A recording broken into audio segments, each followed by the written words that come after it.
BNP যদি আমাদের ভয় দেখায় আমরা কি ভয় পাই? জামায়াত যদি ভয় দেখায় আমরা কি ভয় পাই? আমরা কোনো ভয় পাই না।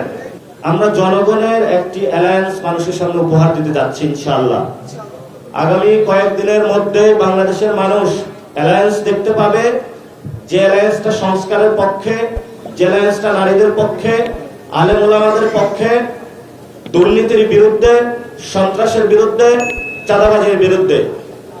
আজকে সাংবাদিক ভাইরা আপনারা এসেছেন, প্রথম দিন যে ভাই এখানে মনোনয়ন প্রত্যাশিত ছিল, আমরা আপনাদেরকে ইনভাইট করেছিলাম।